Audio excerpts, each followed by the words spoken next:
안녕하세요. 책 속의 길입니다.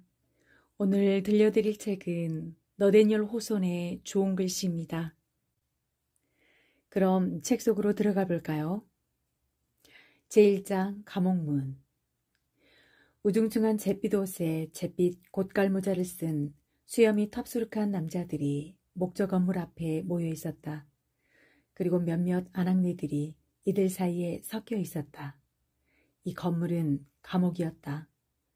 이곳의 대문은 육중한 참나무들로 만들어져 있었고 거기에는 큼직한 무쇠못이 촘촘히 박혀 있었다. 새로이 식민지를 건설한 사람들은 그 땅의 일부를 묘지와 감옥의 부지로 삼겠다는 계획을 세웠다.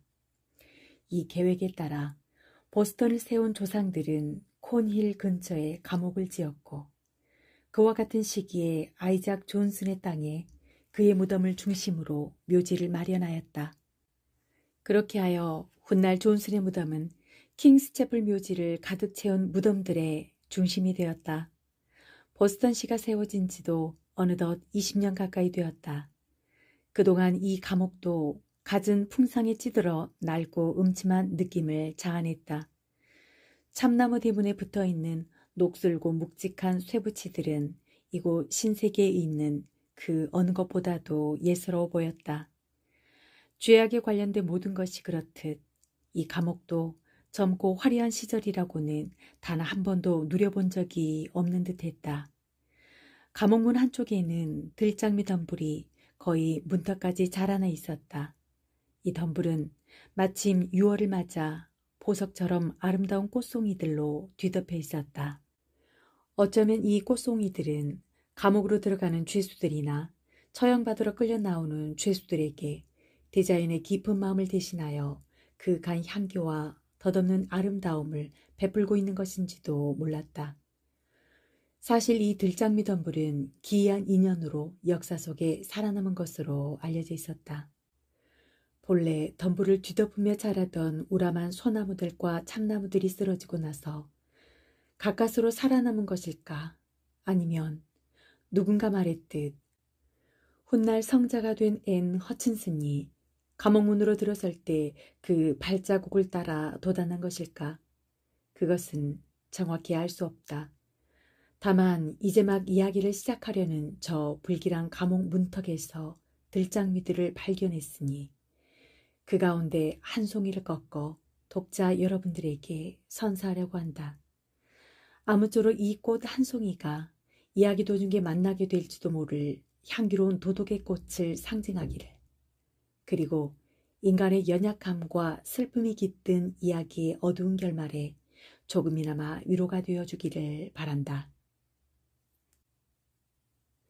제2장 처형대 서다.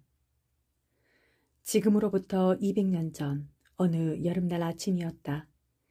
감옥 앞 잔디밭에는 수많은 보스턴 시민들이 모여 있었다. 그들은 무쇠못으로 고정해 놓은 참나무 문을 하나같이 뚫어지게 바라보고 있었다. 이런 장면이 보스턴이 아닌 다른 지방에서 벌어졌거나 뉴 잉글랜드 역사에서 보다 훗날에 벌어졌다고 치자. 그랬다면 돌처럼 딱딱하게 굳은 이들의 표정을 본 사람들은 뭔가 큰일이 일어날 것이라고 생각했을 것이다. 이 사람들은 어쩌면 어느 악명 높은 죄수의 처형을 기다리는 것이었는지도 모른다.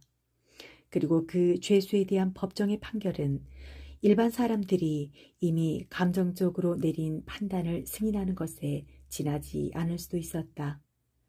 그러나 초기 청교도들의 엄격한 성격에 비추어 볼 때 이와 같은 추측을 자신 있게 단정할 수는 없다. 그것은 어쩌면 게으름을 피우는 하인 혹은 부모의 손으로 관리에 넘긴 불효자식이 태영장에서 곤장을 맞는 장면일 수도 있었다. 아니면 청교도 교리에 맞서는 사람들이나 퀘이커 교도들 또는 그 밖의 이도교들이 채찍을 맞으며 마을 밖으로 추방당하는 장면일지도 모른다.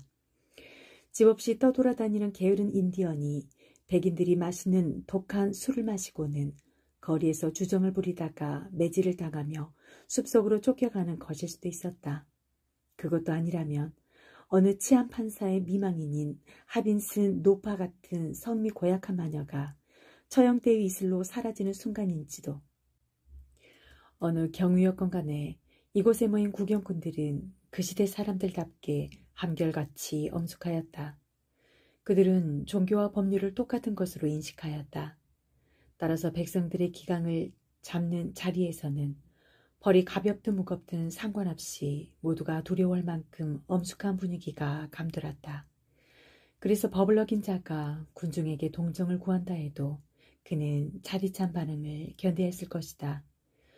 요즘의 눈으로 본다면 그저 조롱이나 야유에 지나지 않을 처벌이라 할지라도 그 당시엔 사형 못지않은 불같은 위험을 띠고 있었다.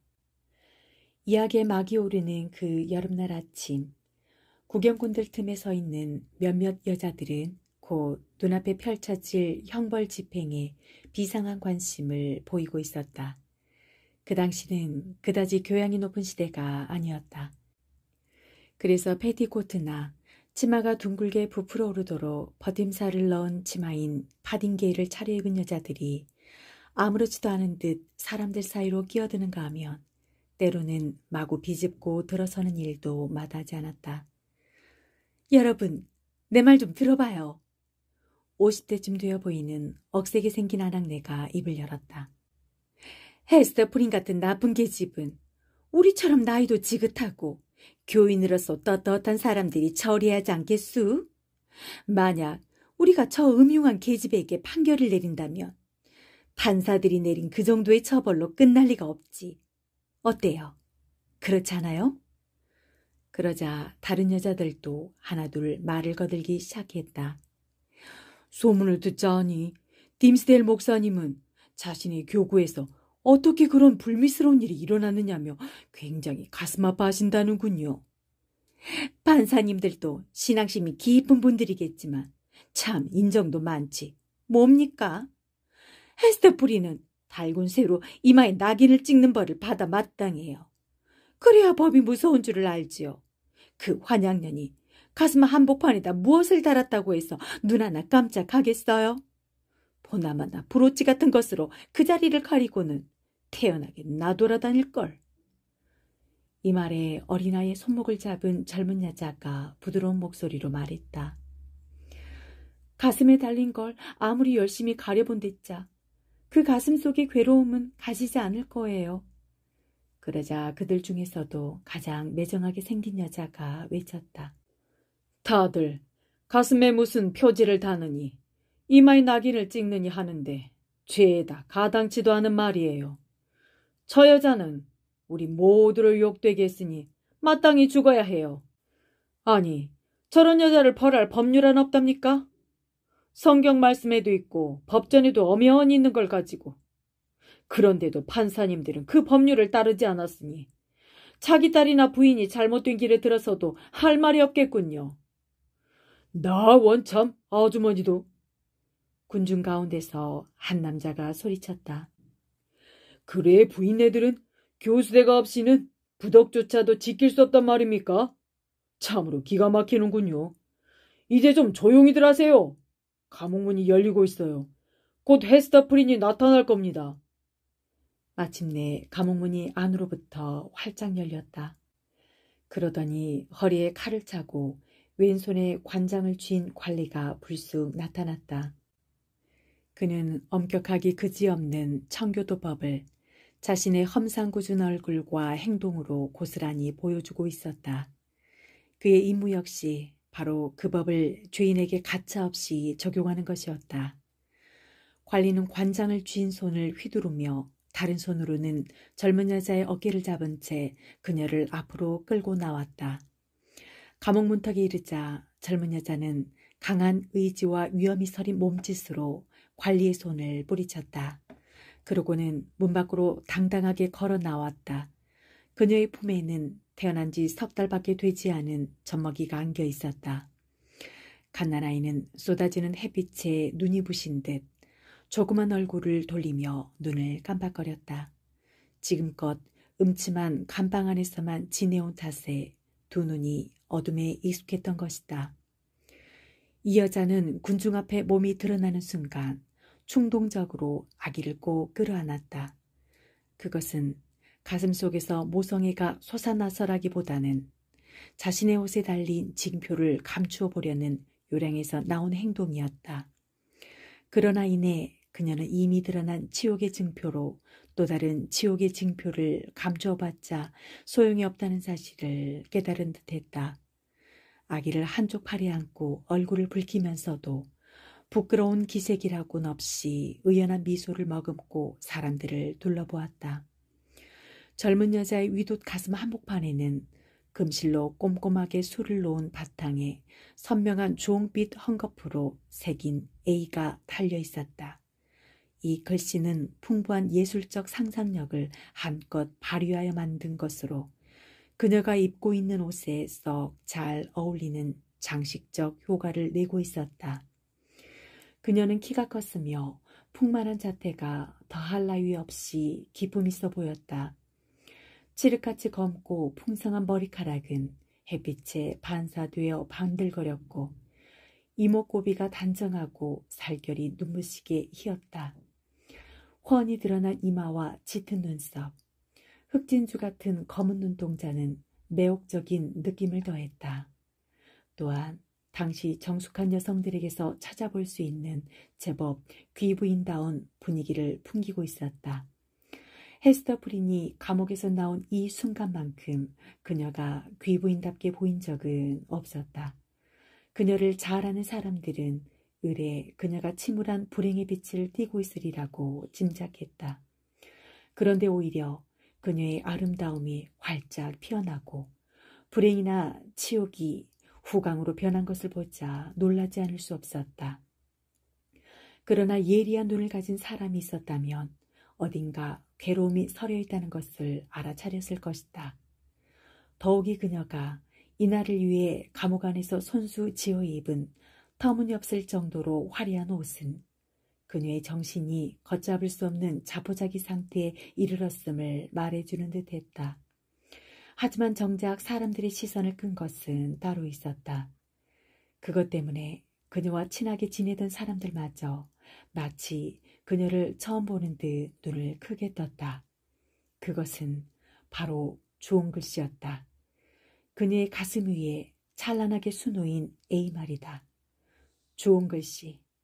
그것은 헤스터를 평범한 인간관계에서 떼어내 그녀 혼자만의 세계에 가둬놓은 것처럼 보였다. 이때 관리가 관장을 휘두르면서 외쳤다. 길을 비키시오. 국왕의 이름으로 명하니 어서 비켜나시오. 지금부터 오후 1시까지 남녀노소 누구나 잘 볼 수 있는 곳에 이 여자를 세워놓을 것이오. 자, 헤스터, 나를 따라와라. 여기 모인 사람들에게 좋은 글씨를 실컷 보여주는 거다. 그러자 구경꾼들 사이로 길이 열렸다. 헤스터는 관리를 따라 발걸음을 옮기기 시작했다. 험상궂은 남자들과 매정한 아낙네들도 그녀를 에워싼 채 뒤따라갔다. 마을의 어린 학생들은 이 일 때문에 오전 수업만 한다는 사실에 마냥 신이 나서 헤스터의 행렬 앞으로 달려갔다. 그러고는 자꾸 뒤를 돌아보면서 그녀의 얼굴과 팔에 안긴 아기 그리고 가슴에 붙은 좋은 글씨를 번갈아 쳐다보았다. 이윽고 헤스터는 광장의 서쪽 끄트머리에 있는 처형대에 다다랐다. 이 처형대는 보스턴에서 가장 오래된 교회 처마 밑에 세워져 있어 마치 교회에 딸린 건물처럼 보였다. 헤스터 프린이 받은 판결은 정해진 시간 동안 처형대 위에 서 있어야 한다는 것이었다. 자신의 역할을 잘 알고 있는 그녀는 나무 계단을 밟아 올라갔다. 그러고는 남자의 어깨 높이쯤 되는 곳에 서서 군중 앞의 모습을 온전히 드러냈다. 만약 여기 모인 사람들 가운데 가톨릭 신자가 있었다면 이 아름다운 여자가 아기를 안고 있는 모습에서 성모 마리아를 떠올렸을 것이다. 예로부터 유명한 화가들이 앞다투어 그렸던 그 모습을 말이다.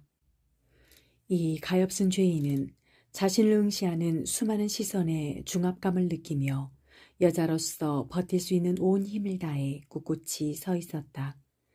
그러나 그녀는 눈앞에 벌어진 광경이 순간적으로 사라지는 것 같은 착각에 빠져들었다. 그것은 흐릿한 유령의 모습처럼 어른거리기도 했다. 그녀의 고향인 영국에서 있었던 온갖 사소한 일들이 떠오르면서 그 뒤에 일어난 중요한 일들에 대한 기억과 한데 뒤섞여 버렸던 것이다. 이어 떠오른 장면은 유럽의 어느 도시였다.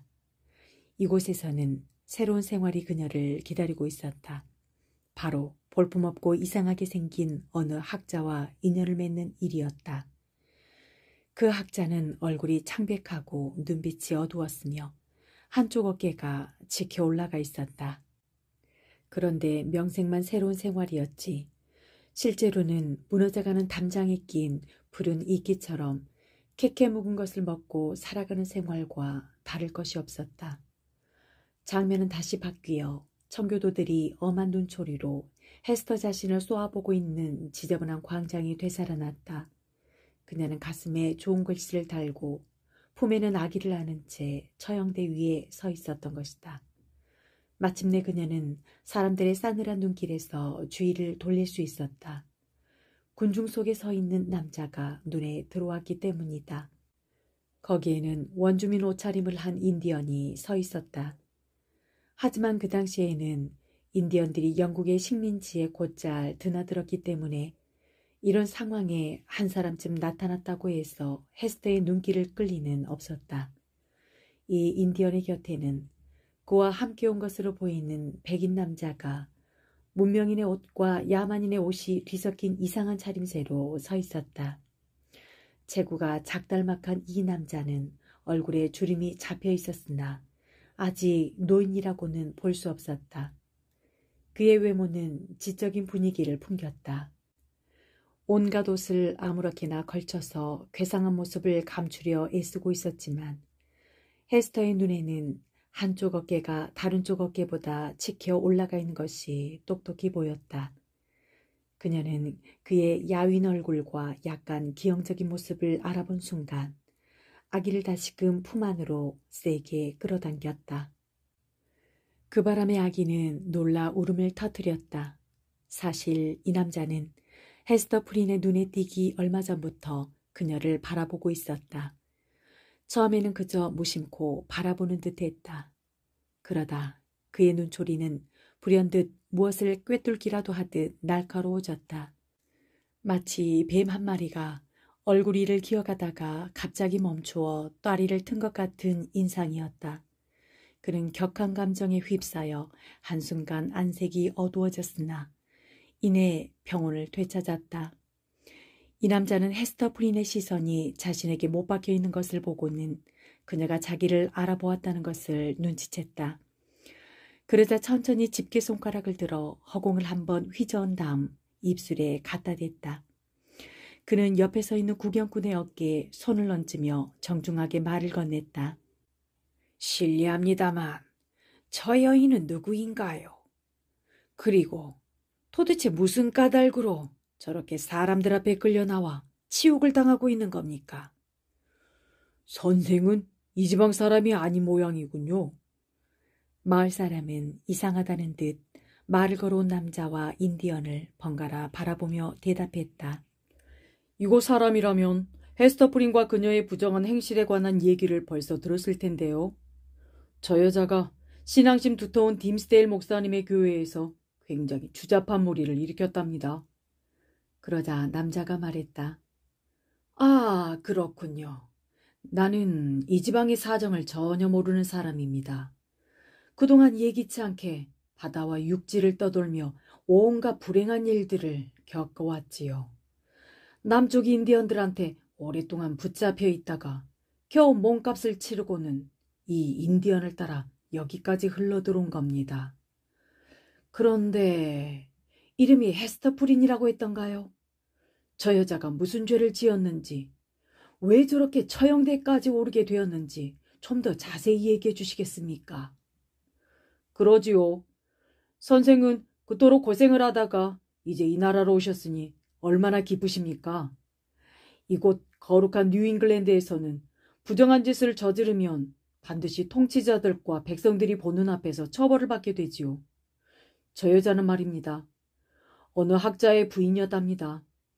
그 학자는 영국에서 태어나 네덜란드 암스테르담에서 오랫동안 살다가 대서양을 건너 이곳으로 와서 둥지를 틀 예정이었나 봐요. 그래서 부인을 먼저 떠나보내고 자신은 남아 필요한 뒷정리를 했다지요. 그런데 부인이 이곳에 자리를 잡고 산 지 2해가 넘도록 남편한테서는 소식이 없었던 겁니다. 그러자 부인은 홀로 지내다 못해 그만 길을 잘못 들어. 아, 그렇게 된 거군요. 잘 알겠습니다. 그 남자가 쓰디쓴 미소를 지으며 대답했다. 그러고는 의아하다는 듯한 표정으로 말했다. 형씨가 말하는 그 학자 말입니다. 그런 일이 생길 수 있다는 말을 책에서는 보지 못했던 모양이네요. 그건 그렇고 프린 부인이 안고 있는 저 아기 아버지는 대체 누구랍니까? 태어난 지 기껏해야 서너 달밖에 안 돼 보이는데 말입니다. 사실 그게 수수께끼란 말씀이죠. 그 수수께끼를 풀어줄 명재판관이 아직도 나타나지 않았어요. 저 여자가 입을 굳게 다물고 있으니 재판관들이 아무리 머리를 맞대고 회의를 해도 소용이 없지요. 모르긴 몰라도 그 죄를 지은 사내는 하나님이 보고 계시다는 사실도 잊은 채 지금 이 슬픈 광경을 남몰래 지켜보고 있을 겁니다. 그럼 마땅히 그 학자란 자가 직접 나타나서 진실을 밝혀야겠군요. 낯선 남자가 또다시 미소를 지으며 말했다. 아직 살아있다면 당연히 그래야겠지요. 마을 사람이 맞장구를 치고는 덧붙여 말했다. 하지만 재판관들은 저 여자가 젊고 아름다운 만큼 강한 유혹을 뿌리치지 못해 타락했을 거라고 여겼고 그녀의 남편은 이미 바다에 빠져 죽었을 거라고 생각했어요. 그래서 공정한 법이 정한 형벌을 내리지 못한 겁니다. 공정한 법대로 한다면 사형에 처해야 마땅하지요. 그런데 너그러운 재판관 나리들은 프린 부인에게 고작 3시간 동안 처형대 위에 서 있을 것과 평생 동안 가슴에 지옥의 징표를 달고 지낼 것을 명령했을 뿐이랍니다. 남자가 무거운 표정으로 고개를 끄덕이며 대답했다. 나름대로 현명한 판결이군요. 이제 저 여자는 지옥의 글씨가 자신의 묘비에 새겨지기 전까지 살아있는 설교로서 죄를 훈계하게 될 테니까요. 그런데 그 죄를 나눈 상대가 지금 그녀와 나란히 처형대회에 서지 못하다니 참으로 유감이네요. 하지만 그 사내도 머지않아 알려지겠지요. 정체가 반드시 드러나고야 말 겁니다. 아, 드러나고 말고요. 낯선 남자는 말을 마치자마자 마을 사람에게 정중히 고개를 숙여 인사했다. 그러고는 동행인 인디언을 향해 뭐라고 수군거리며 군중 사이를 빠져나갔다. 이런 일이 일어난 동안에도 헤스터 프리는 처형대 위에 서서 이 남자를 뚫어지게 바라보고 있었다. 그에게 정신을 빼앗긴 나머지 등 뒤에서 자신을 부르는 소리조차 듣지 못했다. 그러자 마침내 그 목소리의 주인공은 군중 전체에 들릴 만큼 크고 준엄하게 그녀의 이름을 불렀다. 헤스터 프린, 내 말을 듣게. 헤스터 프린이 서 있는 처형대 바로 위쪽 교회 건물에는 일종의 발코니 혹은 관람석 같은 것이 붙어 있었다.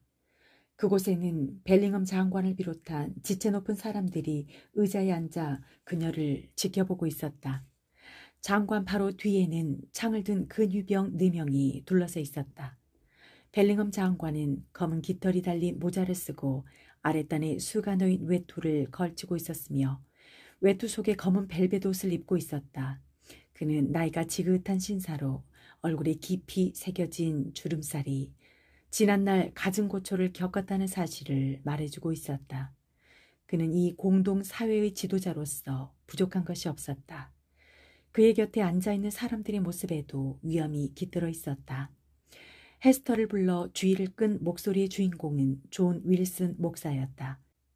그는 보스턴에서 가장 나이가 많은 목사였으며 이 무렵 대부분의 성직자들이 그러했듯 훌륭한 학자였다.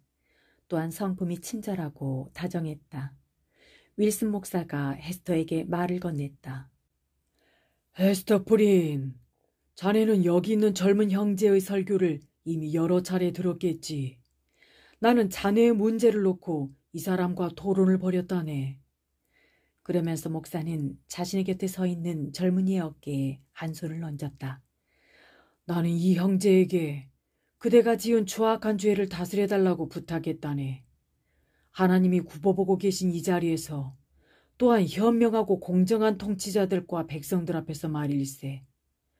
이 사람이 자네의 성품을 잘 알고 있는 만큼 자네의 완고한 고집을 꺾는데 어떤 방법을 써야 할지도 잘 알 거라 믿었기 때문이지. 말하자면 부드럽게 타일러야 할지 아니면 무섭게 다그쳐야 할지 등에 대해서 잘 판단할 수 있을 테니까. 그래서 자네를 무서운 타락의 구렁으로 꿰어낸 사내의 이름을 털어놓게 하자는 것이었네. 그런데 이 사람은 내 의견에 반대를 하는군. 이런 대낮에 수많은 사람들이 지켜보는 앞에서 비밀을 밝히라고 강요하는 건 여성의 본성을 모독하는 일이라면서 말이야. 그러나 죄를 짓는 것이 부끄러운 일이지 죄를 고백하는 것은 부끄러운 일이 아니라네. 자, 다시 한번 묻겠소. 딤스데일 형제, 이 가엾은 죄인의 영혼을 내가 다스려야 하겠소? 아니면 그대가 다스려야 하겠소? 그러자 발코니에 점잖게 앉아있던 사람들이 수군거리기 시작했다.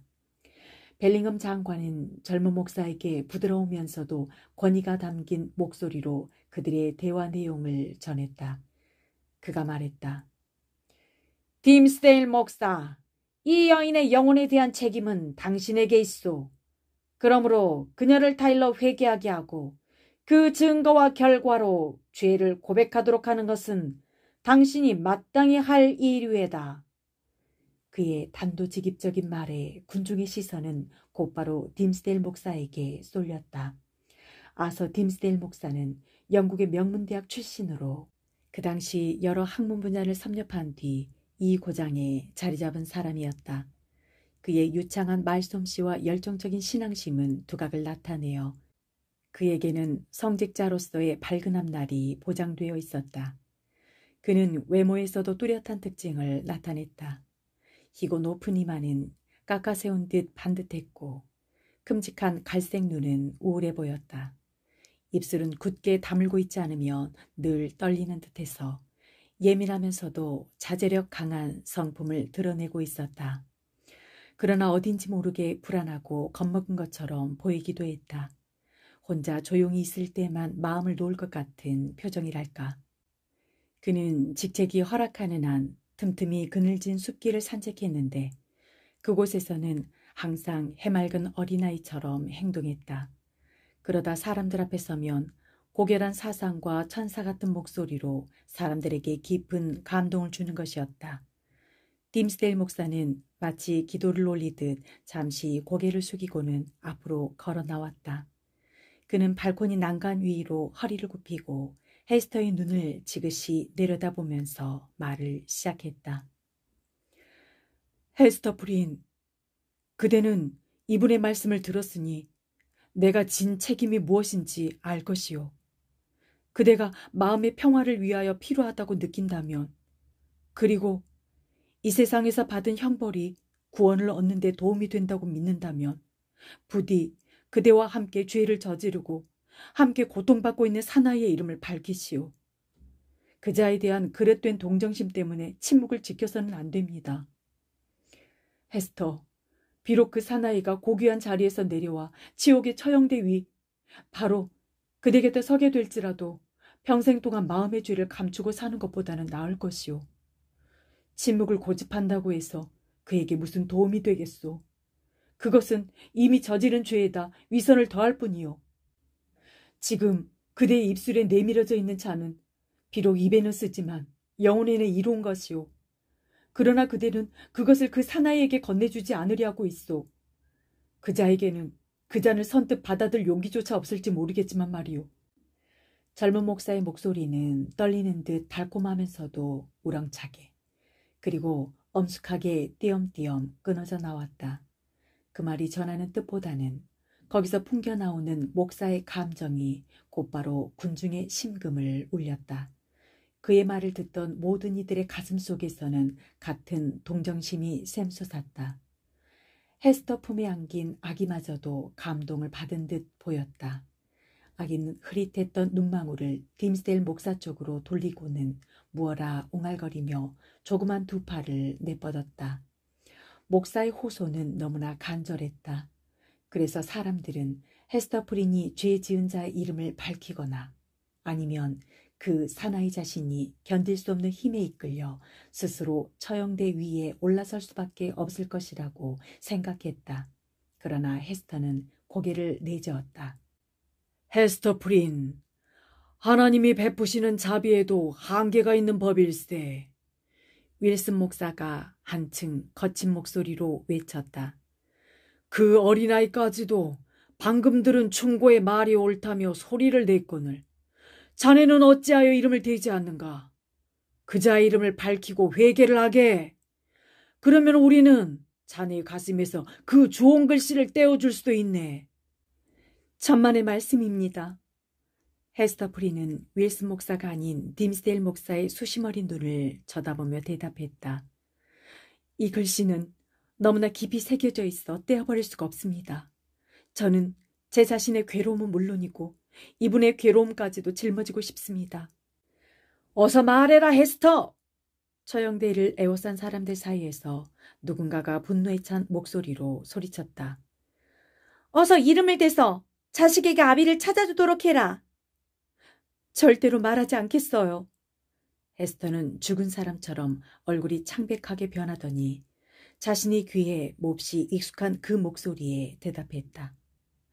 이 아이에게는 하늘에 계시는 아버지를 찾게 해주겠어요. 지상의 아버지는 알려주지 않겠다고요. 정말로 말하지 않을 셈이군. 딤스데일 목사가 발코니 난간 위로 몸을 굽힌 채 가슴에 손을 얹고 있다가 중얼거렸다. 그는 한숨을 길게 내쉬면서 뒤로 물러났다. 참으로 마음이 굳세고 너그러운 여자로군. 그 이름을 끝까지 밝히지 않다니. 마침내 늙은 목사는 그녀의 고집을 도저히 꺾을 수 없다는 사실을 깨달았다. 그러고는 이날을 위해 미리 준비해 두었던 죄악에 관한 설교를 군중들에게 들려주기 시작했다. 그는 갖가지 죄에 대해 설명하면서 몇 번이고 반복해서 좋은 글씨를 언급했다. 헤스터의 시련이 막바지에 이르자 갓난아이가 하늘을 찌를 듯 날카로운 목소리로 울부짖었다. 그녀는 곧바로 아기를 달랬으나 아기의 괴로움을 진심으로 가엾사는 것 같지는 않았다. 헤스터는 전과 다름없이 도도한 자세로 다시 감옥으로 끌려갔다. 그녀는 무쇠못이 촘촘히 박힌 문 안으로 들어가 마침내 군중의 시야에서 사라지고 말았다. 제3장 재회. 감옥으로 돌아온 헤스터 프린은 신경이 극도로 흥분되어 있었다. 그녀를 지키는 간수는 단 한순간도 감시의 눈길을 늦출 수 없었다. 그녀가 스스로 목숨을 끊거나 반미치광이가 되어 갓난아이에게 해라도 입히지는 않을까 우려했기 때문이다. 밤이 되어서는 꾸짖기도 하고 벌을 주겠다고 위협도 해보았지만 그녀의 반항은 좀처럼 누그러들지 않았다. 결국 간수는 의사를 부르기로 했다. 잠시 후 한 남자가 간수의 뒤를 따라 어두컴컴한 감방의 모습을 드러냈다. 그의 이름은 로저 칠링워스라고 했다. 그가 들어서자 감방 안은 갑자기 쥐죽은 듯 조용해졌다. 아기는 계속해서 보채는 소리를 냈지만 헤스터는 이내 잠잠해졌다. 간수는 어리둥절한 표정으로 잠시 그 자리에 서 있었다. 의사의 자격으로 온 남자가 입을 열었다. 간수 양반, 이 방에 환자와 나만 있도록 해줄 수 있겠소? 잠깐이면 돼요. 감방 안은 곧 조용해질 테니 걱정 마시오. 내가 장담하건대 이 여자는 이제부터 순순히 명령을 따를 겁니다. 글쎄, 그렇게 할 수만 있다면 선생은 세상에 둘도 없는 명이라고 해야겠지요. 정말이지 이 여자는 꼭 귀신에 홀린 사람 같다니까요. 채찍으로 마귀를 몰아내는 일이라면 나도 해봤습니다만. 간수가 대답했다. 이윽고 간수가 물러나자 남자는 헤스터와 마주 앉았다. 이 남자는 헤스터가 처형대 위에서 넋이 나간 듯 바라보았던 바로 그 사나이였다. 그 사실로 미루어 보아 두 사람은 심상치 않은 관계임에 틀림없었다. 그는 먼저 갓난아이를 조심스레 진찰한 뒤 겉옷 안에서 가죽 가방을 꺼내어 열었다. 그러고는 거기에 든 약들 가운데 하나를 꺼내 물이 가득 든 컵에 넣고 저었다. 그가 말문을 열었다. 나는 옛날에 연금술을 배웠고 약초의 효능에 정통한 사람들과 어울려 1년 이상 지낸 적도 있지. 덕분에 난 의학 박사라 일컬어지는 사람들보다도 훨씬 나은 의사가 되었소. 자, 이걸 받으시오. 이 아이는 당신의 아이이지 내 아이가 아니오. 내 목소리를 들어도 그리고 내 얼굴을 보아도 제 아비라고 여기지 않을 거요. 그러니 이 약을 당신의 손으로 먹이란 말이오. 헤스터는 자기 눈앞에다 내미는 약을 물리치면서 몹시 불안한 눈초리로 그의 얼굴을 쏘아보았다. 당신은 애꿎은 아이에게 안가품을 할 셈인가요? 그녀가 가스돋친 목소리로 낮게 속삭였다. 어리석은 여자 같으니라고. 내가 무엇 때문에 잘못 태어난 불쌍한 자식을 해친단 말이오. 이것은 좋은 약이오. 만약 이 아이가 내 자식이라 하더라도 이보다 더 좋은 약을 줄 수는 없을 거요. 의사는 냉정하게 그러면서도 달래는 듯한 말투로 대꾸했다. 결국 의사는 두 팔에 갓난아이를 안고 직접 약을 먹였다. 약은 그의 말을 증명이라도 하듯 금세 효험을 나타냈다. 어린 환자의 신음소리는 가라앉았다. 괴로워서 이리저리 뒤척이던 몸짓도 차츰 멎었다. 잠시 후 고통이 맞은 아기들이 을에 그러듯 아기는 침대 위에서 깊이 잠들었다. 확실히 신통한 의사라고 할 만한 그 남자는 곧이어 아기 엄마를 진찰했다. 아주 면밀하게 그녀의 맥을 짚고 눈을 들여다보더니 이내 약을 조지하기 시작했다. 그가 말했다. 나는 광야에서 새로운 비법을 많이 배웠소. 이 약이 바로 그 중 하나인데 내가 의술을 좀 가르쳐준 대가로 인디언들이 처방을 일러준 것이오. 어서 마셔보시오. 괴로운 마음을 달래는 가장 좋은 약은 티 없는 양심일 테지만 내가 그런 양심을 당신에게 줄 도리는 없지 않소. 그러나 이 약은 격렬하게 끓어오르는 감정을 가라앉혀 줄 거예요. 남자가 약이 든 컵을 내밀자 헤스터는 무거운 표정으로 그의 얼굴을 바라보며 컵을 받아들었다. 그 표정에는 도대체 이 남자의 속셈이 뭘까 하는 의심이 가득 담겨 있었다. 그녀가 말했다. 나는 죽어버릴까 하는 생각도 했어요. 하지만 이 컵에 죽음이 들어있다면 내가 들이키기 전에 다시 한번 생각해 보세요. 자, 보세요. 컵이 입술에 닿았어요. 그렇다면 어서 마셔요.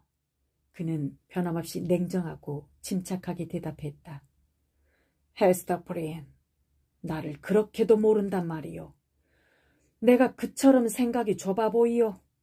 설령 복수의 흉계를 꾸미고 있다고 해도 내 목적을 이루려면 당신을 살려두는 게 더 낫지 않겠소? 우선 생명을 해치거나 위태롭게 하지 않도록 당신에게 약을 주고 그 다음 당신의 가슴에서 지옥의 징표가 언제까지나 타오르게 해야 할 테니까 말이야. 그러면서 그는 기다란 집게손가락으로 좋은 글씨를 건드렸다. 그것은 마치 불에 달군 쇠꼬챙이처럼 헤스터의 가슴을 지글지글 태우는 듯 했다. 그녀가 무심결에 움찔하는 것을 보자 그의 입가에는 미소가 떠올랐다. 그러니까 당신은 반드시 살아남아야 하오. 사람들이 보는 앞에서 일찍이 당신이 남편이라고 부르던 사내의 눈앞에서 그리고 저 갓난아이가 보는 앞에서도 살아남으시오. 그리고 당신의 운명을 짊어지고 다니란 말이오. 자, 살고 싶다면 어서 이 약을 마셔요. 헤스터 프리는 더 이상 망설이지 않고 컵을 비웠다. 그러고는 의사가 손짓하는 대로 아기가 잠들어 있는 침대 위에 걸터 앉았다. 그 남자도 감방 안에 하나밖에 없는 의자를 끌어당겨 그녀 곁에 앉았다. 그의 이런 행동을 보고 헤스터는 전율을 느끼지 않을 수 없었다. 이윽고 나직하고 차가운 목소리가 감방 안의 공기를 긴장시켰다. 헤스터, 난 당신이 어떻게 죄의 구렁텅이에 떨어지게 되었는지에 대해서 묻지 않겠소. 저영대 위에 어떻게 올라서게 되었는지에 대해서도 묻지 않겠소. 그 이유는 굳이 멀리서 찾을 필요가 없으니까. 내가 어리석고 당신이 나약했기 때문이요. 나는 사색적인 인간이었고 도서관의 책벌레에 지나지 않았소. 지식욕을 채우기 위해 좋은 세월을 다 허비해버린 시든 인간. 그런 인간이 당신처럼 젊고 아름다운 여자와 무슨 부부의 인연이 있었겠소. 불구로 태어난 주제에 지적인 능력만 있으면 육체적 결합증은 감출 수 있다고 생각한 게 얼마나 부질없는 망상이었는지. 세상 사람들은 나더러 현명하다고 했어.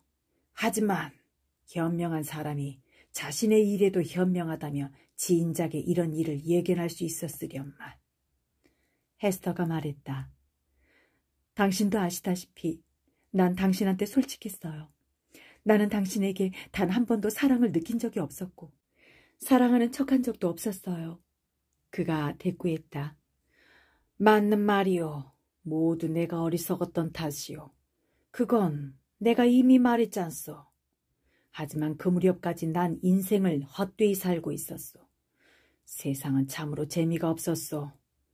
내 가슴은 커다란 집과 같아서 많은 손님들을 맞아들일 수도 있었지만 늘 허전하고 싸늘했으며 따뜻한 난로불 하나 없었소. 하지만 나는 거기에다 불을 지피고 싶었소. 난 당신에게 몹쓸 짓을 했어요. 그건 서로가 마찬가지요. 잘못을 먼저 저지른 쪽은 나요. 꽃봉오리 같은 당신을 꾀어 이미 시들어버린 나와 위선적이고 부자연스러운 인연을 맺게 했으니. 그래서 나는 당신에게 복수를 하지도 무슨 흉측한 짓을 꾸미지도 않을 거예요. 당신과 나의 잘못은 저울에 달면 기울 데가 없을 테니까. 하지만 헤스터, 우리 두 사람에게 못할 짓을 한 사내는 아직 살아있겠지. 도대체 그 자가 누구요? 그건 묻지 마세요. 헤스터는 그의 얼굴을 똑바로 쳐다보며 대답했다. 그것만은 절대로 말할 수 없어요. 절대로 말하지 않겠다. 그는 자신만만하면서도 교활한 미소를 띤 채 되물었다. 가르쳐주지 않겠다는 말이지. 헤스터, 전심전력을 다하여 비밀을 밝히려는 사람 앞에서 숨길 수 있는 것이란 별로 없는 법이요. 당신은 비밀을 들추어내기 좋아하는 사람들에게는 그것을 끝까지 숨길 수 있을 것이요. 나는 책에서 진리를 찾듯이 그리고 연금술로 금을 얻듯이 그 사내를 꼭 찾아내고야 말겠소.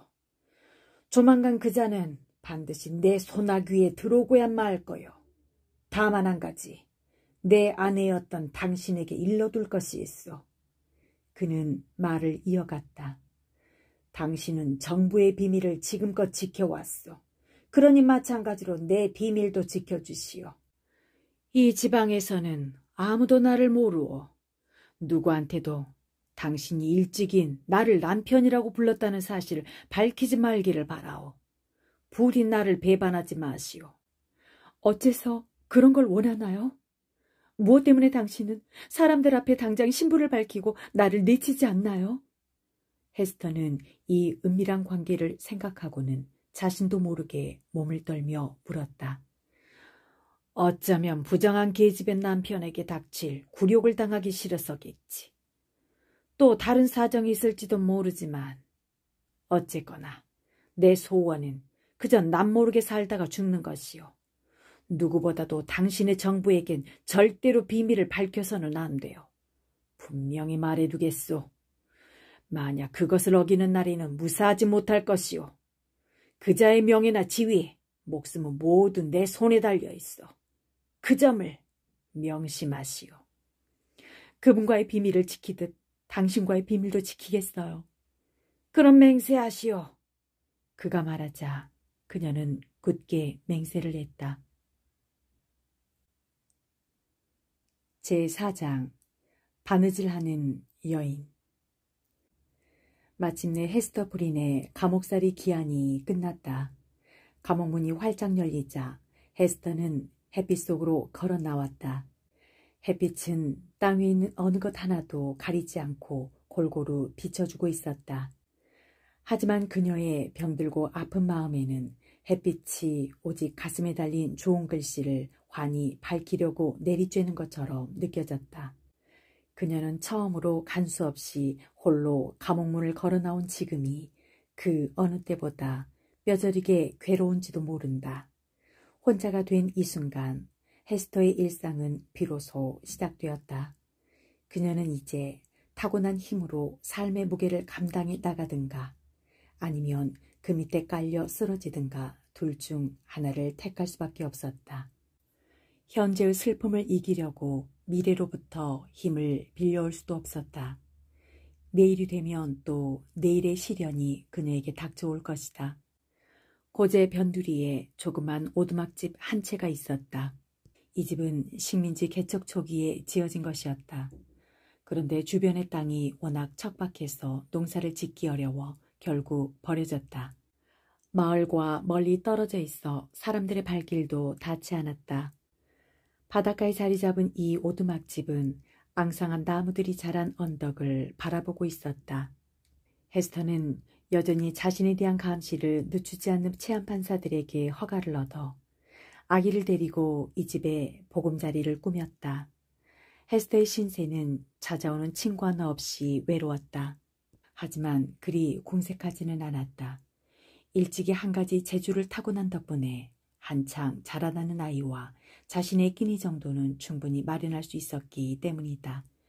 이 재주란 예나 지금이나 여자가 가질 수 있는 거의 유일한 기술인 바느질이었다. 그녀의 가슴에 묘하게 수놓인 좋은 글씨가 바로 섬세하고 상상력 넘치는 솜씨의 본보기였던 셈이다.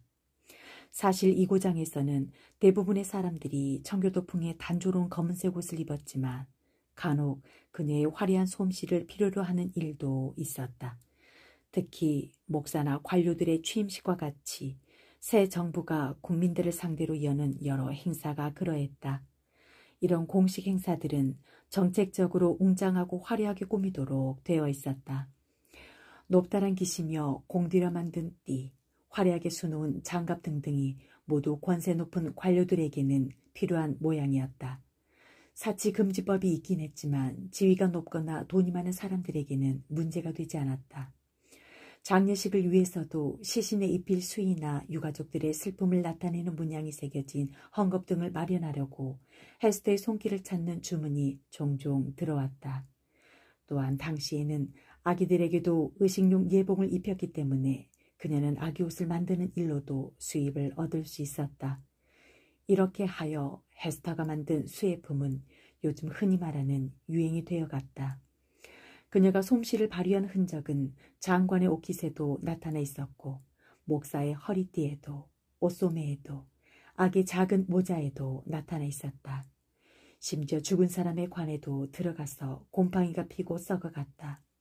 단지 하나 결혼식에서 신부가 쓸 새하얀 면사포를 위해 그녀의 솜씨를 필요로 한 적은 단 한 번도 없었다. 이것은 사회가 언제나 그녀의 죄를 매섭게 지켜보고 있다는 것을 뜻했다. 헤스터는 자신을 위해서는 가장 검소한 생활 이상의 것을 추구하지 않았고 아이를 위해서도 그저 아쉽지 않을 정도의 생활 이상의 것을 바라지 않았다. 그녀의 옷은 가장 투박한 천에 가장 어두운 빛깔을 띠고 있었다. 장식품이라고는 숙명처럼 항상 달고 다녀야 하는 좋은 글씨 뿐이었다. 반면에 아이의 옷은 환상적이라고 할 만큼 화려하게 만들어 입혔다. 헤스터는 아이를 곱게 차려입히는 데 쓰는 얼마 되지 않는 돈을 제외하고는 어려운 사람들을 돕는 데 전부 내놓았다. 사실 자신보다 그리 어려울 것도 없는 사람들인데도 말이다. 그러나 그들은 도리어 그녀의 손길을 모욕하기 일쑤였다. 헤스터는 자신의 바느질 솜씨를 조금이나마 뜻깊게 쓰려고 시간을 내어 가난한 사람들에게 간소한 옷가지를 만들어 주었다. 그녀에게는 아마도 바느질이 삶에 대한 열정을 표현하는 유일한 길이자 그 열정을 달래는 길이었을 것이다. 헤스터는 겉으로만 인연을 맺고 있는 좁은 세계를 외로운 발걸음으로 오갔다. 그러면서 때때로 좋은 글씨가 자신에게 새로운 감각을 주었다고 느꼈다. 낯선 사람들이 호기심 어린 눈길로 좋은 글씨를 쳐다보면 새로운 낙인이 찍히는 듯했다. 교양 있는 부인들이 잠옷 찌푸린 표정으로 바라볼 때면 기이하게도 그 속에 자신과의 동료의식이 깃들어 있는 것을 느꼈다. 말하자면 그녀는 좋은 글씨 때문에 다른 사람의 가슴 속에 숨어있는 죄까지 알게 된 것이다. 과연 이것은 무엇을 뜻하는 것이었을까? 그것은 천사 혹은 악마의 속삭임은 아니었을까? 다시 말해 이 세상 어디에서든 진실을 밝혀야 한다면 좋은 글씨를 헤스터 프린의 가슴에만 붙일 것이 아니라 다른 많은 사람들의 가슴에도 붙여야 한다고 말하는 것이 아니었을지. 제5장 신기한 아이 펄. 헤스터의 아기는 날이 갈수록 눈부시게 예뻐졌다. 그 조그마한 얼굴에 슬기로운 빛이 더해가는 것을 볼 때마다 슬픈 어미는 그저 신기하기만 하였다. 헤스터는 이 아이를 진주를 뜻하는 펄이라고 불렀다. 즉 자신의 모든 것을 바친 대가로 얻은 귀중한 것으로서 자신에게 하나밖에 없는 보물이라는 뜻에서 지은 이름이었다. 참으로 기이한 일이었다. 사람들은 좋은 글씨로 그녀의 죄를 나타냈지만 신은 인간이 저지른 죄의 직접적인 결과로 그녀에게 이처럼 귀여운 아기를 주셨으니 말이다.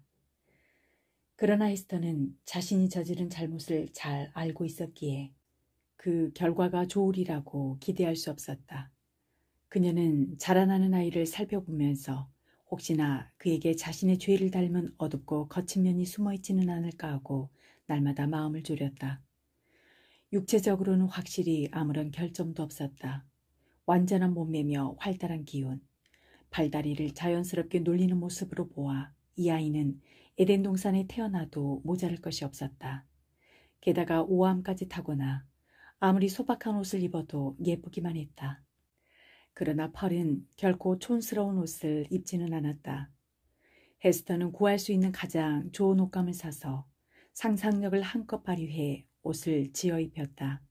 그래서 펄이 옷을 차려입고 나서면 작은 몸집이 얼마나 맵시가 나는지 몰랐다. 펄의 타고난 아름다움은 화려한 옷차림에도 묻히지 않았다. 펄이 어두컴컴한 오두막집의 마룻바닥에 앉아있으면 후광이 비치는 것처럼 보였다. 펄의 성격은 다양하면서도 깊이가 있었다. 그러나 이 아이는 자기가 태어난 세상과 어우러지지 못했다. 펄은 규칙을 따르게 하기 어려운 아이였다. 그 성격은 엄마인 헤스터조차도 무어라 정확히 설명할 수 없었다. 다만 펄을 뱃속에 가졌을 무렵 헤스터가 겪었던 정신적 갈등이 아이에게 옮아갔다는 사실만은 알 수 있었다.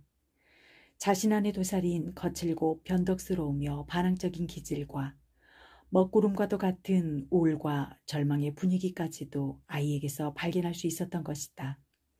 그것들이 지금은 아이의 밝은 성격에 섞여 빛나는 듯 보이지만 나중에는 어떤 회오리 바람을 몰고 올지 모르는 일이었다. 헤스터는 자신이 빚은 실수와 불행을 떠올리면서 자기가 낳은 아이만큼은 엄격하면서도 자상하게 키우려고 했었다. 그러나 그것은 쉽지 않았다. 미소를 지어보고 찌푸려보기도 했지만 별로 효과가 없었다. 그래서 헤스터는 하는 수 없이 물러서서 아이가 마음 내키는 대로 하도록 내버려두곤 했다. 펄이 갓난아였을 때부터 헤스터는 아이가 종종 이상한 표정을 짓는 것을 보았다. 그 표정만 지으면 아무리 엄포를 놓거나 타일러도 소용이 없었다.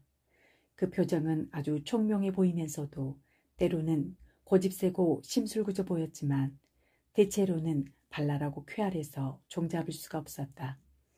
그 모습을 볼 때마다 헤스터는 과연 이 아이가 인간의 자식이 맞는지 의심하지 않을 수 없었다. 펄은 어디서 오는지도 어디로 가는지도 모르는 희미한 빛처럼 나타났다가 사라지곤 했다. 그러면 헤스터는 도망치려는 이 작은 요종에게 달려가 기어코 가슴에 끌어안고는 미친 듯이 입을 맞추어 댔다. 그것은 사랑이 넘쳐 흘러서라기보다는 펄이 정말로 요정이 아니라 피와 살을 갖춘 사람이라는 것을 확인하고 싶어서였다. 엄마에게 붙잡힌 펄은 기쁨에 겨워 까르르 하고 웃음을 터뜨렸지만 엄마는 한층 깊은 의문에 휩싸일 따름이었다. 헤스터는 너무도 값비싼 대가를 치렀을 뿐더러 온 세상과도 바꿀 수 없는 펄이 이렇듯 당혹스럽고 이해할 수 없는 행동을 자주 하는 것에 몹시 괴로워하였다. 참다 못해 왈칵 눈물을 쏟는 일도 잦았다. 그럴 때면 펄은 의례 이마살을 찌푸리고 작은 손을 불끈 쥐면서 조그만 얼굴에 매정하면서도 불만에 찬 표정을 떠올리곤 했다. 그러고 나서는 마치 인간의 슬픔은 느낄 수도 없고 알지도 못한다는 듯 전보다 한층 높은 소리로 웃어젖히기 일쑤였다. 헤스터가 진심으로 마음 편하게 느끼는 순간은 펄이 깊은 잠에 빠져 있을 때뿐이었다.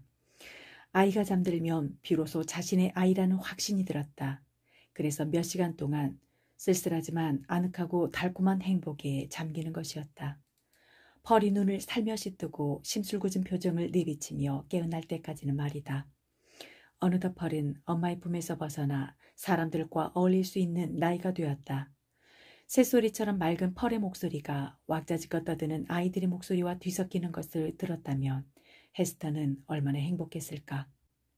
그리고 장난꾸러기들의 제잘거림 속에서 펄의 목소리를 가려낼 기회가 있었다면. 그러나 그것은 어림도 없는 일이었다. 펄은 태어날 때부터 아이들의 세계에서 버림받은 아이였다. 악의 씨앗이자 죄의 상징인 펄은 세례를 받은 아이들 사이에 낄 자격이 없었다. 사실 편협하기 짝이 없는 청교도의 자식들은 이 모녀가 어딘지 모르게 유별나고 차림새도 보통 사람들과 다르다는 것을 어렴풋이 눈치채고 있었다. 그래서 그들을 업신여겼으며 욕설을 퍼부어대는 일도 종종 있었다. 펄은 그 낌새를 알아차리고는 어린애의 가슴에 품을 수 있는 가장 격렬한 증오로 대응하였다. 펄이 태어나서 처음으로 알아본 것은 헤스터의 가슴에 달린 주홍 글씨였다. 어느 날 헤스터가 요람이로 허리를 굽혔을 때 주홍 글씨를 둘러싼 금실이 반짝거리며 갓난아이의 시선을 잡았다. 아기는 조그마한 손을 불쑥 뻗어 주홍 글씨를 붙잡았다. 그러고는 철든 아이처럼 또렷한 눈빛으로 쌩긋 미소를 띄었다. 그 순간 헤스터는 깜짝 놀라 좋은 글씨를 움켜쥐고는 자기도 모르게 그것을 뜯어버리려고 했다. 이때부터 그녀는 펄이 잠들어 있을 때 말고는 한순간도 마음을 놓을 수가 없었다. 제6장 장관의 저택에서. 어느 날 헤스터 프리는 장갑 한 켤레를 들고 벨링엄 장관의 저택을 찾아갔다. 이 장갑은 장관의 주문을 받아 그녀가 술을 놓고 테두리 장식을 한 것으로 어느 성대한 공식 행사를 위해 만들어진 것이었다.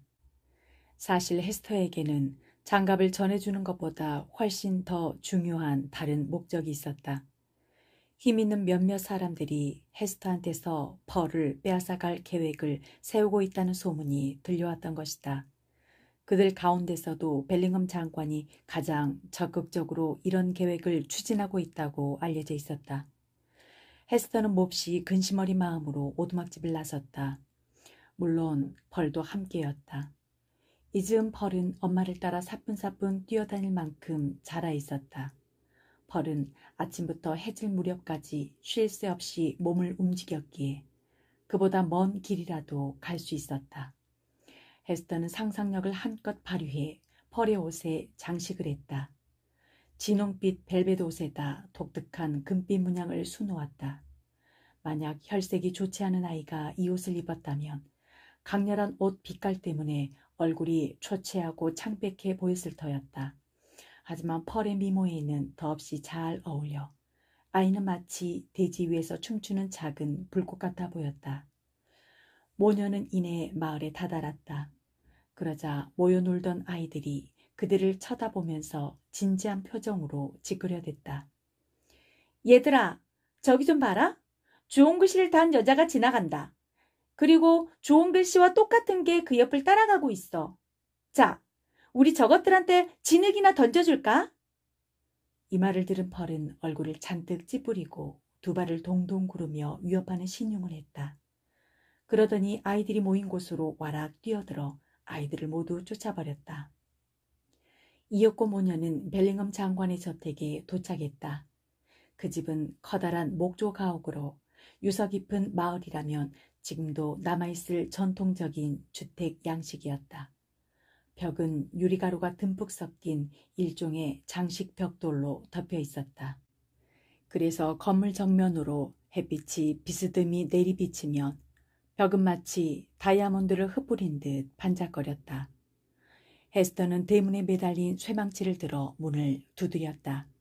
그러자 장관의 하인이 문간에 나타났다. 헤스터는 하인에게 장관을 만나 뵈러 왔다고 말했다.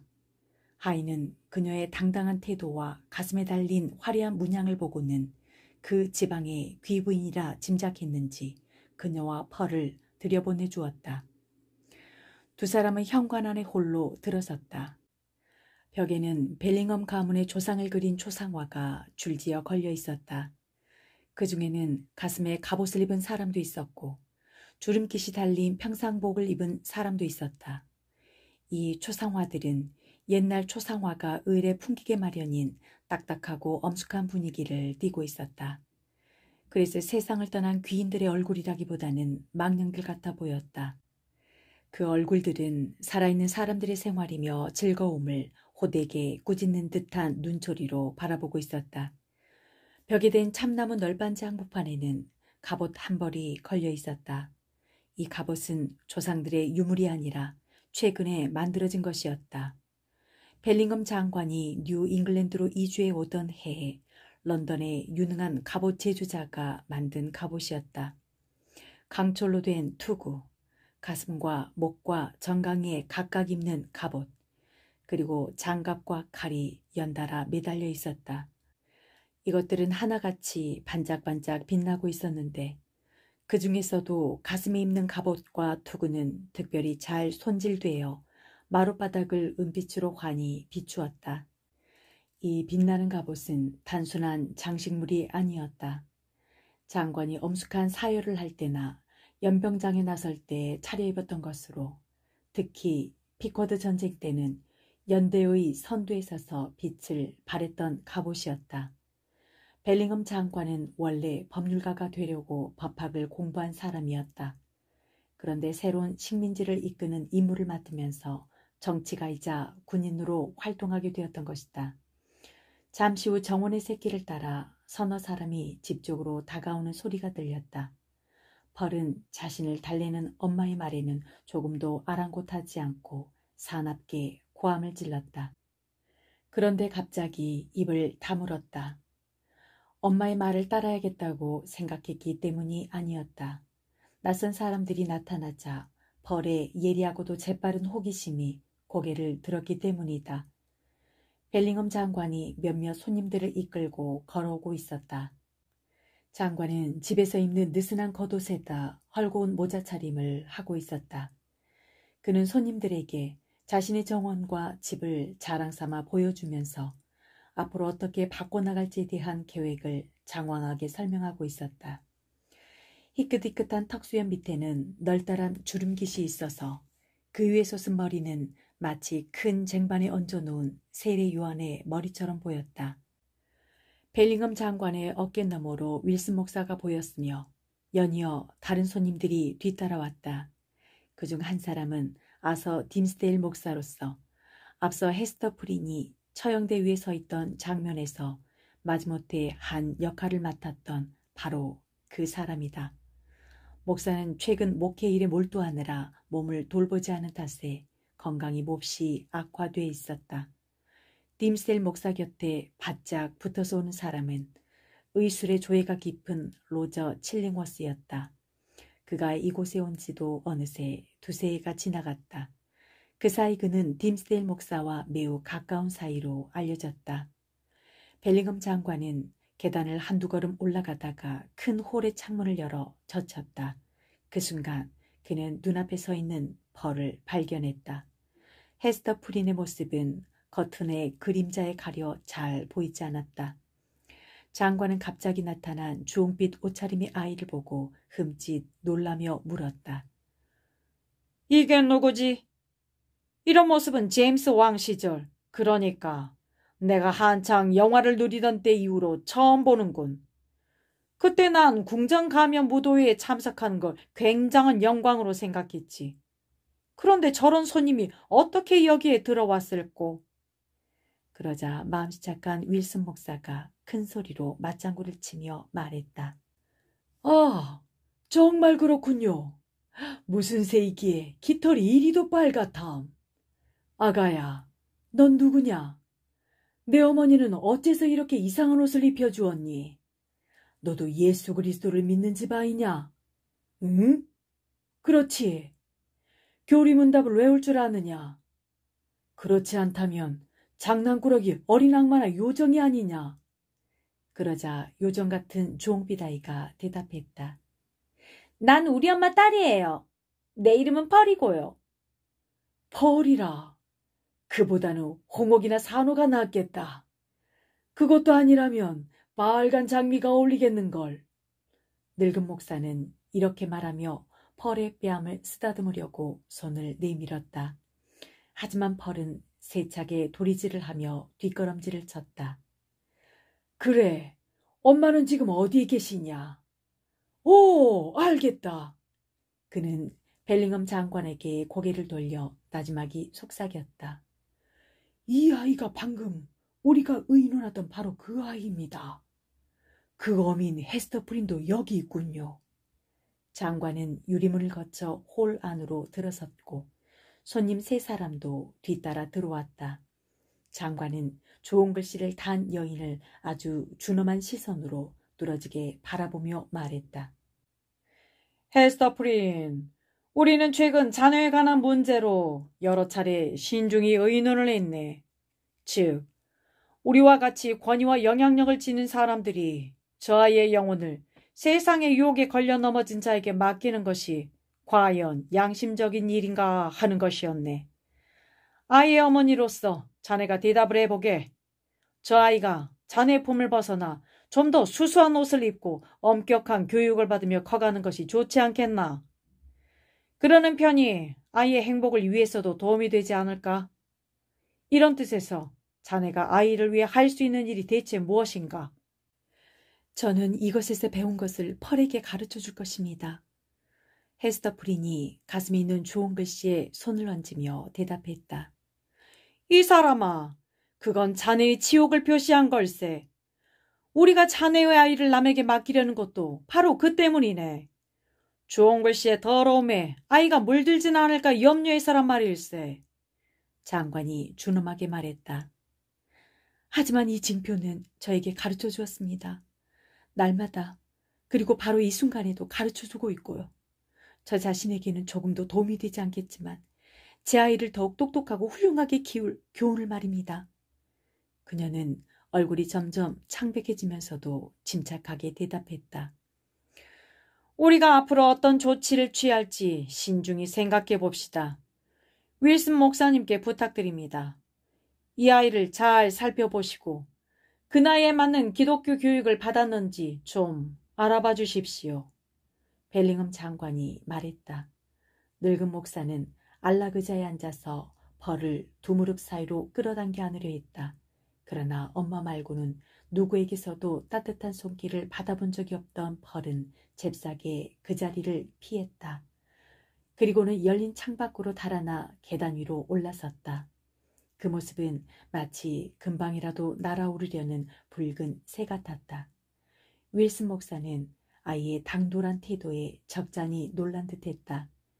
그는 인자한 할아버지였기에 아이들이라면 누구나 그를 좋아하고 따랐기 때문이었다. 늙은 목사는 자세를 가다듬고는 엄숙한 목소리로 말을 꺼냈다. 펄, 내 말을 들으렴. 그래야 언젠가 값진 진주를 가슴에 달 수 있는 거야. 자, 말해보아라. 누가 너를 만들었지? 펄은 자신을 만든 이가 누구인지를 잘 알고 있었다. 믿음이 두터운 집안에서 태어난 헤스터 프린이 아이에게 기본적인 교리를 가르쳐 주었기 때문이다. 그래서 펄은 3년 동안 지식을 제법 많이 쌓을 수 있었다. 뉴잉글랜드 입문서나 웨스트민스터 교리문답의 첫머리 정도는 시험을 보아도 거뜬히 합격할 만했다. 비록 그 이름난 책들을 직접 보지는 못했지만 말이다. 그러나 아이들이라면 누구나 조금씩 부리는 고집이 더욱이 펄의 경우에는 다른 아이들보다 10배는 더 센 고집이 바로 이 순간에도 여지없이 드러났다. 펄은 윌슨 목사의 질문에는 대답하지 않은 채 손가락을 입에 물고 있었다.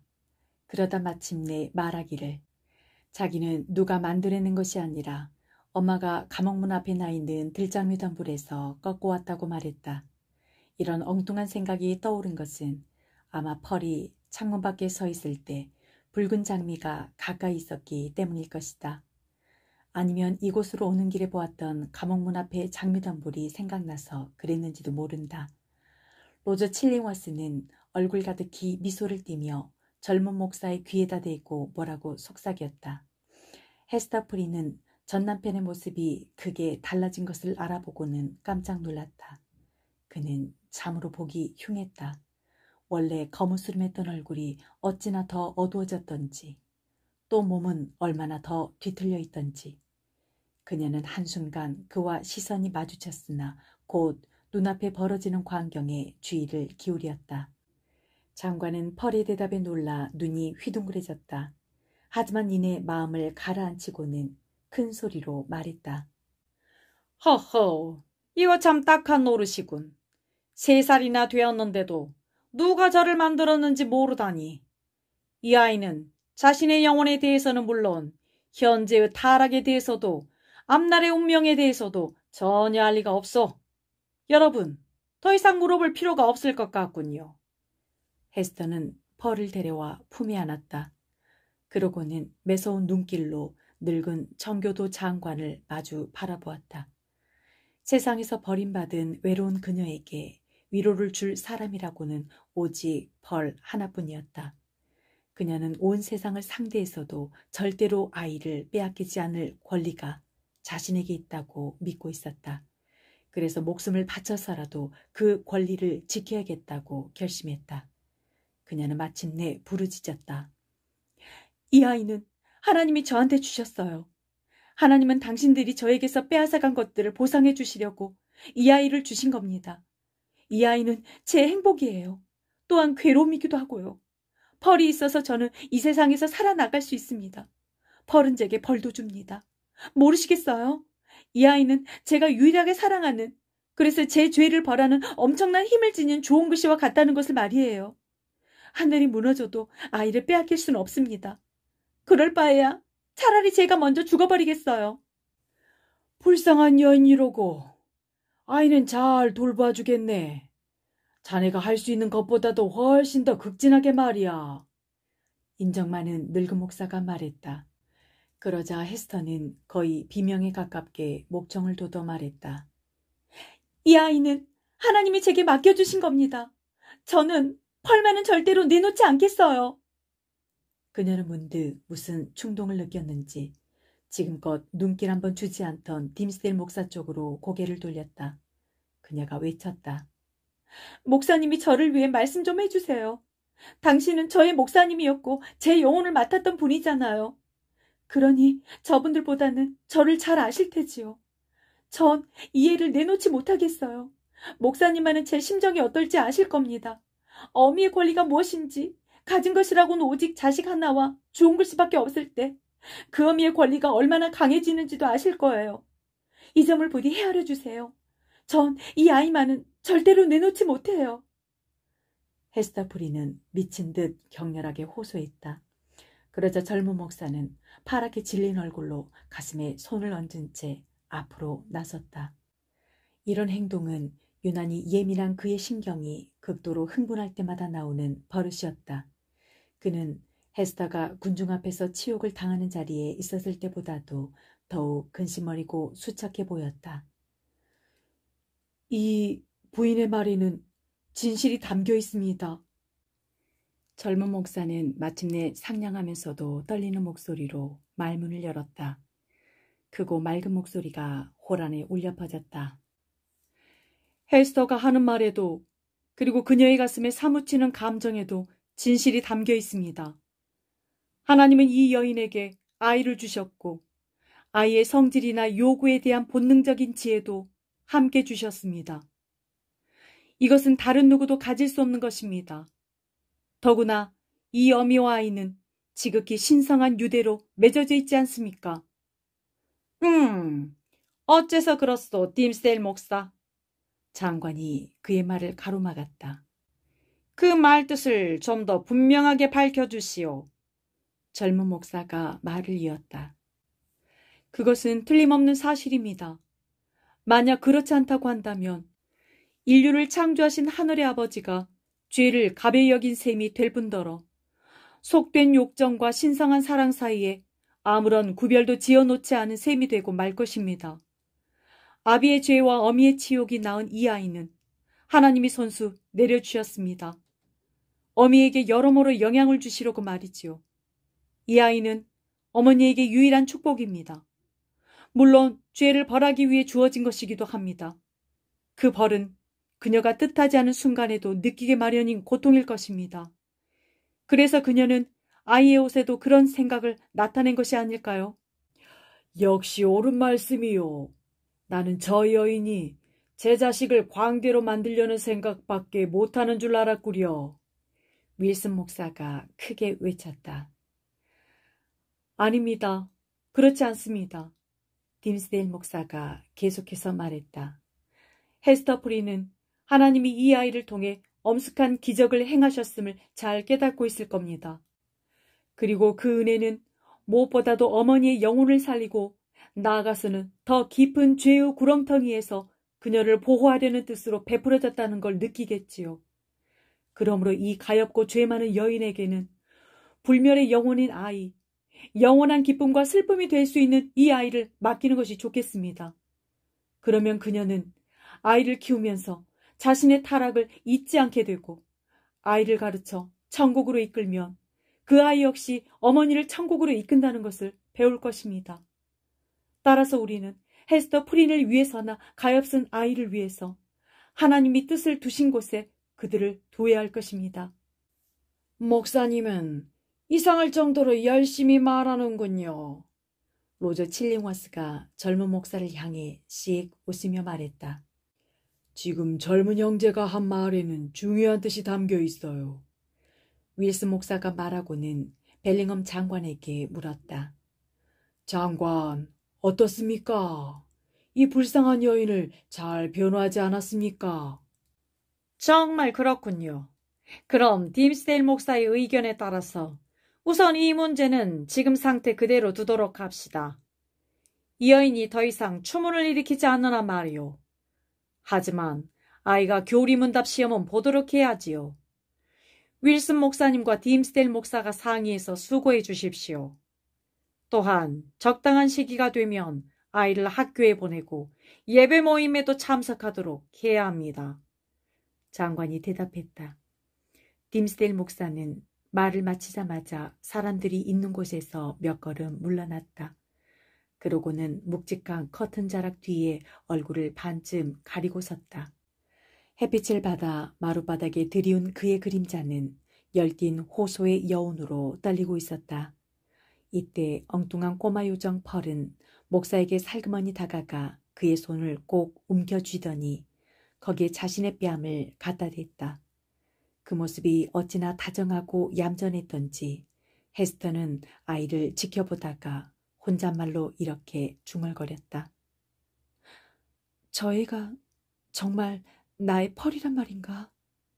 그러나 그녀는 아이의 가슴에 사랑이 숨쉬고 있다는 것을 알고 있었다. 그것이 대개는 거칠게 드러났고 이번처럼 차분하고 부드럽게 나타난 적은 거의 없었지만 말이다. 젊은 목사로서는 오랫동안 갈망해온 여인에 대한 사랑을 제외한다면 이 어린아이의 애정 표현보다 더 달콤한 것은 없었다. 그는 주위를 둘러본 뒤 아이의 머리에 손을 얹고 잠시 망설이다가 아이의 이마에 입을 맞추었다. 물론 펄의 이런 기분은 오래가지 않았다. 펄은 이내 깔깔거리며 홀 밖으로 날아가듯 뛰어나갔다.